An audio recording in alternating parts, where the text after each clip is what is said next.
Your brain is lying to you right now. Every thought telling you you're just too smart for this world. Every night spent analyzing your life's failures. Every perfect standard you can't meet. It's all a lie. Depression doesn't always look like someone crying in bed. Sometimes it looks like the smartest person in the room who can't sleep, can't create, can't feel joy anymore. We've been taught to glorify suffering as depth, exhaustion as ambition, and isolation as intellectualism. But here's the truth. Nobody's telling you. You're not a tortured genius. You're just tortured. And today, we're exposing the dangerous signs you've mistaken for brilliance. Sign 1. Overthinking or rumination. Let's start with the biggest lie. That overthinking means you're intelligent. Real talk? Your brain replaying that conversation from 3 years ago at 2 a.m. isn't deep thinking. It's rumination, and it's a clinical symptom of depression. Intelligent people solve problems and move on. Depressed brains get stuck in loops. You replay failures. You dissect every social interaction. Your mind won't shut off, even when you're desperate for rest. That isn't your IQ working overtime. That's depression hijacking your brain. Here's the difference. Strategic thinking has an endpoint. Rumination doesn't. Neuroscientists call this an overactive default mode network. Your brain isn't solving problems. It's overheating. The DMN is supposed to activate during rest. But in depression, it never turns off. It keeps spinning, analyzing, torturing you with thoughts that lead nowhere. You're not being thorough. You're trapped. When your mind creates mental prison bars you mistake for intellectual depth, that's not wisdom. That's your brain malfunctioning, and it needs help. Sign 2. Perfectionism. You call it having high standards. Psychologists call it a symptom. Perfectionism isn't about excellence. It's about fear disguised as ambition. Depressed perfectionism looks like this. You start 10 projects. You finish none. Nothing is ever good enough. You procrastinate because if you don't try, you can't fail. You achieve something significant. Within hours, you're focused on what you did wrong. You rather do nothing than risk doing something imperfectly. This isn't intelligence. This is your depressed brain convincing you that your worth depends on flawless execution. Studies show perfectionism correlates strongly with depression, anxiety, and even suicidal ideation. When your standards are so high that you live in constant disappointment, you're not being smart. When good is never good enough, you're not being ambitious. When you equate mistakes with worthlessness, you're not pushing yourself to excellence. You're hurting yourself with expectations designed to keep you feeling inadequate.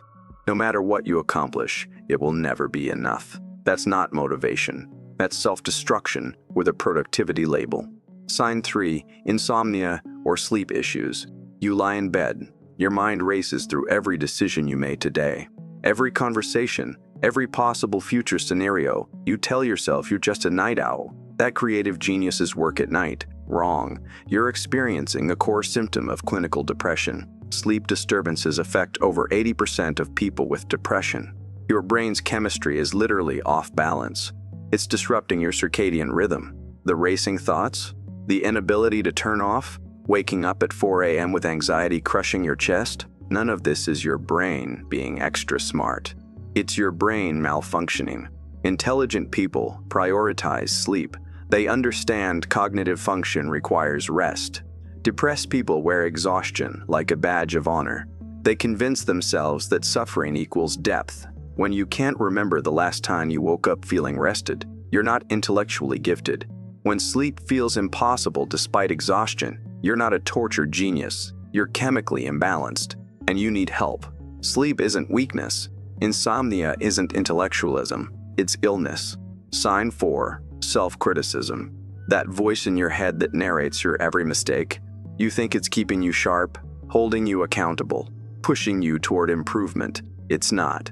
It's depression's cruelest weapon, and you've mistaken it for self-awareness. Healthy self-reflection identifies areas for growth without destroying self-worth. Depression's self-criticism is violence. It tells you you're fundamentally flawed, that everyone sees through you, that you're failing at being human. You replay your mistakes like horror movies. You punish yourself for being imperfect.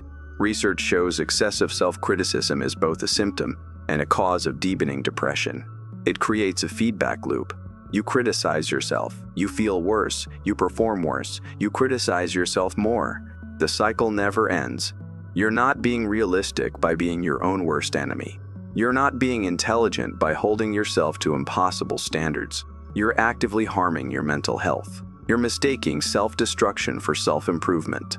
That harsh inner voice isn't wisdom. It's illness, and it's lying to you every single day. Sign 5. Future anxiety. You constantly catastrophize. Every decision leads to imagining worst-case scenarios. You can't enjoy today because you're terrified of tomorrow. You call this being prepared. You call it thinking ahead. It's actually called chronic anxiety, and it walks hand in hand with depression. Intelligent planning involves assessing risks and creating solutions. Anxiety-driven future thinking involves imagining disasters on repeat without productive action.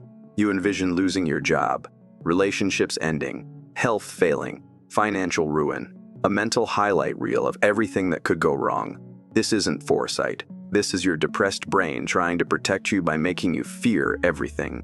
When planning for the future paralyzes you in the present, that's not intelligence. When tomorrow's hypothetical problems steal today's actual peace, that's not wisdom. When you can't make decisions because you're terrified of consequences, that's mental illness masquerading as caution. Sign 6. Loss of creativity. Remember when ideas flowed effortlessly? When you created for the joy of it? Now everything feels forced, empty, meaningless. You sit down to create and face a void. You tell yourself you've lost your spark, that maybe you were never talented. The truth? Depression kills creativity before it kills anything else. Clinical depression suppresses dopamine and serotonin. These are the exact neurochemicals that fuel creative thinking. Your brain literally cannot access the same creative pathways it once did. This isn't writer's block. This isn't lack of inspiration. This is neurochemical dysfunction. When hobbies you loved feel like chores, that's a red flag. When you can't remember the last time you created something that felt authentic, that's a warning sign. When you've convinced yourself you simply outgrown your passions, recognize this for what it is. Intelligence doesn't kill creativity. Depression does. Sign 7. Fake happiness. You've mastered the performance. The smile that doesn't reach your eyes. The I'm fine that's become automatic. The laughing at jokes while feeling nothing inside. You think you're being strong, mature, socially intelligent. You're actually exhibiting smiling depression. A particularly dangerous form because nobody knows you're drowning. High-functioning depression looks like success from outside, while feeling like failure from inside. You show up, you perform competently, you say the right things, and you die a little more each day behind the mask. The effort it takes to appear normal is exhausting, but you've convinced yourself that hiding pain is sophistication. This isn't emotional intelligence, this is survival mode. When you spend more energy pretending to be okay than actually trying to get better, you're not being strong. When you've forgotten what genuine happiness feels like, you're not being smart, you're suffering in silence. And that silence is dangerous. If you recognized yourself in this video, take a breath. For years, you've told yourself you were just complicated or deep. Now you know the truth. You aren't broken. You are just fighting a silent battle. But here is the good news. You are smart enough to win this. Real intelligence isn't about suffering in silence. It's about solving the problem. So let's start solving it right now. Go to the comments and type one simple sentence. I am ready to heal.